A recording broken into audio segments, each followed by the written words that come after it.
Når jeg har stabil blodsukker, så er jeg jordens rareste person. Når jeg har lavt blodsukker, så bliver jeg et rasende uhyre, udreagerende, sur, tvær, ked af det. Følelserne kommer uden på tøjet.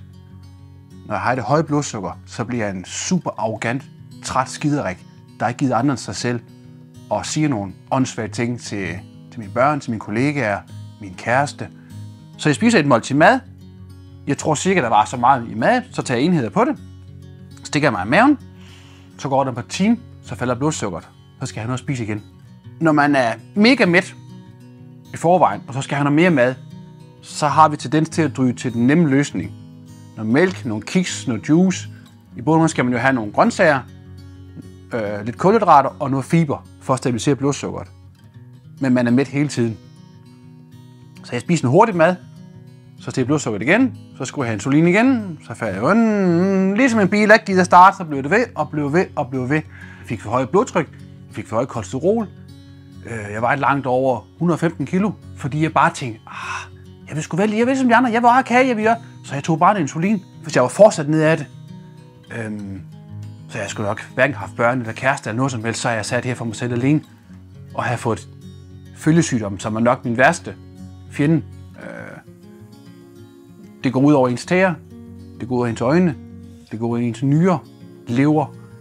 Generelt sundhed i det hele taget er bare nedadgående, hvis du ikke tager seriøst. Så højt blodsukker, det er super farligt på den lange bane. Det lave blodsukker, det er farligt nu og her. Hvis du ikke gør noget ved det, risikerer du at dø af det.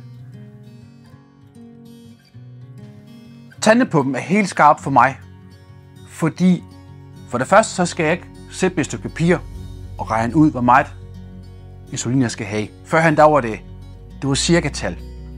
Og så skulle jeg dreje på en insulinpind og tage det i maven. Og det gik galt næsten halvdelen af gangene, fordi jeg var ikke så skarp til at veje maden af. Jeg tog det lidt nemt. Hvis man skal have et fornuftigt forhold til sin diabetes og sit liv, så bliver man nødt til at tage imod de hjælpemidler, der er. Og acceptere, at du har en dut sættende på armen, og du har noget sættende i lommen. En stang, der er sat til dig. Og så finde ud af, når man får det sættende på sig, hvad slipper man så for? Man slipper for at skal have en lille taske med fingerprikker, med 2 insulinpinde og have juice og mad og ting jeg sammen med. Man fjerner meget fysisk ved at have noget andet på sig. Den skinner igennem ved, at jeg får en slags insulin hele tiden. Jeg får en hurtigvirkende, der hele tiden bliver justeret til mig løbende. Altid pumpen er tændt, så den hjælper mig. Det er min mekanisk busbekirtel, jeg har. Den retter til.